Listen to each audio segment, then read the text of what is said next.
The wind had been whispering warnings all day.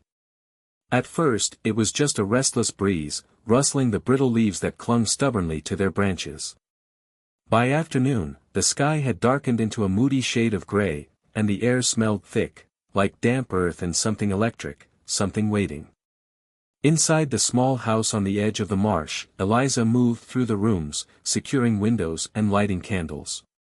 The power always flickered during storms out here, and she wasn't about to be caught unprepared.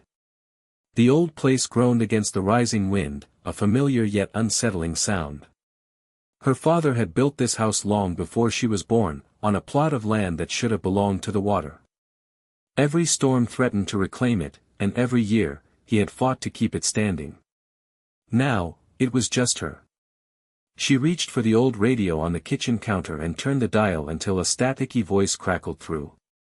Severe weather advisory for Camden County and surrounding areas, residents advised to stay indoors as the system moves in, wind speeds expected to exceed 60 miles per hour. She sighed, rubbing her arms as a chill passed through her. It wasn't just the weather. Something about the night felt off. A distant rumble vibrated through the walls, and Eliza paused, pressing her palm against the cool glass of the window. In the distance, over the marsh, the sky had split open in streaks of light. The storm was coming fast. Then she saw it, movement where there shouldn't have been any. A shadow shifting near the dock, disappearing into the reeds. Her breath hitched. No one was supposed to be out here. She reached for the lantern, stepping onto the porch just as the first fat raindrop splattered against the wooden planks. The wind howled through the trees, and somewhere in the distance, a branch snapped. "Hello?" she called, her voice barely carrying over the rising storm. Nothing. Just the wind.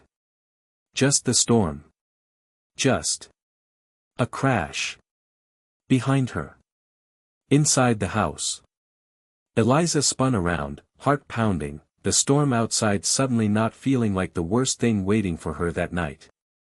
For a moment, she hesitated on the porch, the lantern flickering in her grip.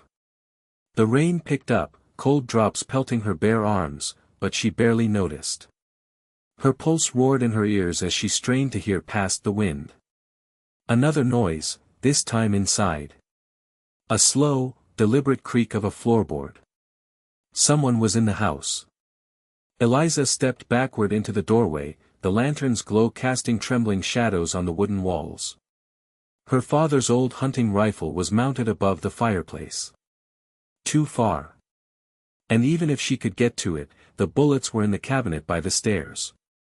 The wind rattled the shutters as another crack of thunder shook the sky.